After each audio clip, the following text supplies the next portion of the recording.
Chemistry of life. 2.1. The building blocks of molecules. Intro. Elements like carbon, hydrogen, nitrogen, and oxygen are the key building blocks of chemicals in living things.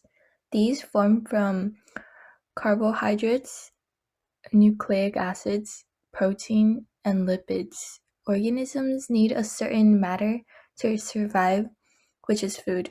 These nutrients from food come in different forms of macromolecules, which are large molecules, and these macromolecules are made from several combinations of smaller molecules.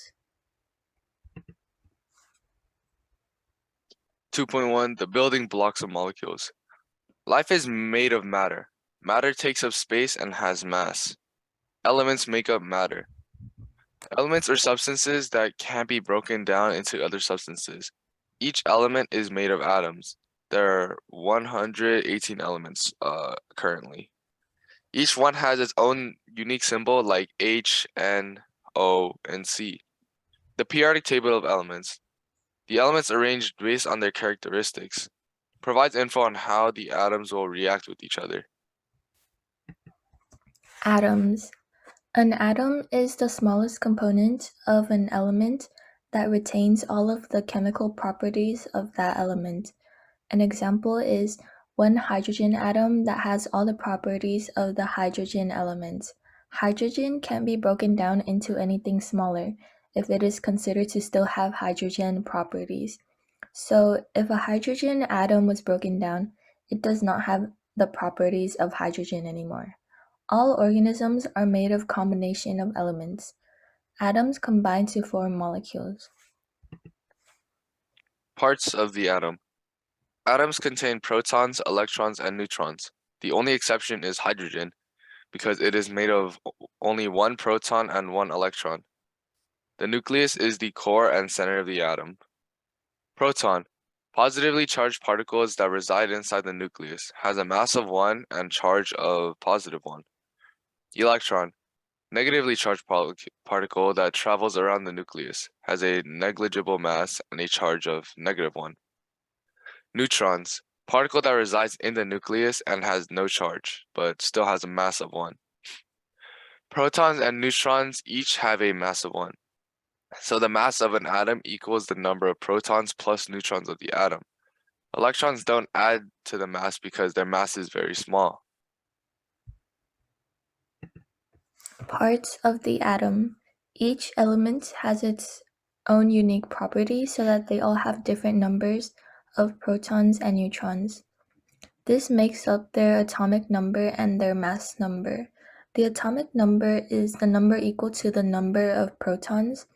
The mass number, otherwise known as the atomic mass, is the number of protons plus the number of neutrons. To tell the number of neutrons, you can subtract the atomic number from the mass number. The numbers give us information about the elements. Different elements have different melting and boiling points.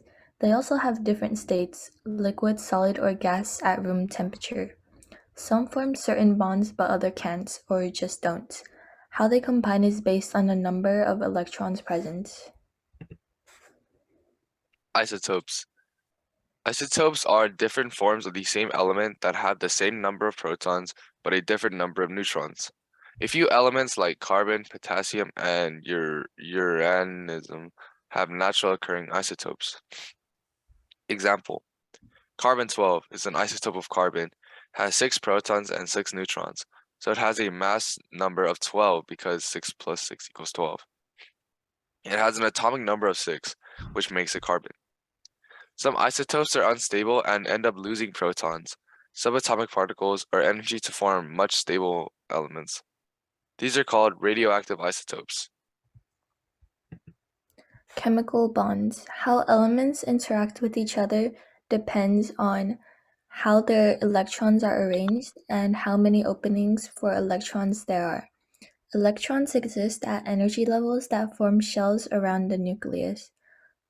The closest shell holds up to 2 electrons, and an example is the hydrogen, which has 1 electron, so there is only 1 spot taken up in the lowest shell.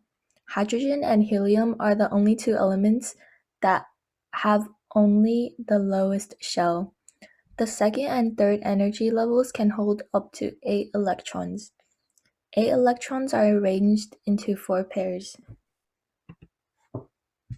If you look at the periodic table, there are 7 rows. These rows correspond to the number of shells each element in that row has. Even though each element has the same number of shells, they aren't all completely filled with electrons. Example: the second row consists of lithium, beryllium, boron, carbon, nitrogen, oxygen, fluorine, and neon. These all have electrons that take up only the first and second shell. So lithium has only 1 electron in its outer shell, beryllium has 2 electrons, boron has 3, and so on until the entire shell is filled with 8 electrons. Not all elements have enough electrons to fill their outermost shell. However, an atom is the most stable when all the electrons positions in the outermost shell are filled. Because there are vacancies in these outermost shells, chemical bonds form. Chemical bonds are interactions between two or more of the same or different element that result in the formation of molecules. To have more stability, atoms will fill up their outer shell by bonding with other elements. During this process, they either share electrons, accept electrons from the other atom, or donate electrons to another atom. The octet rule is it states that the outermost shells of the elements with low atomic numbers can hold 8 electrons. Ion. An ion is formed when an atom doesn't have an equal number of protons and electrons. Since the number of electrons isn't equal to the number of protons, each ion has a net charge.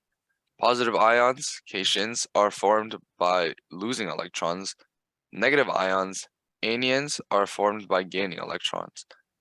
Electron transfer, the movement of electrons from one element to another.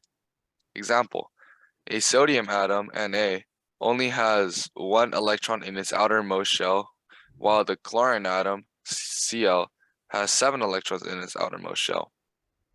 Elements tend to fill their outermost shell with electrons. They do this by either donating or accepting electrons from other elements. Thank you for listening.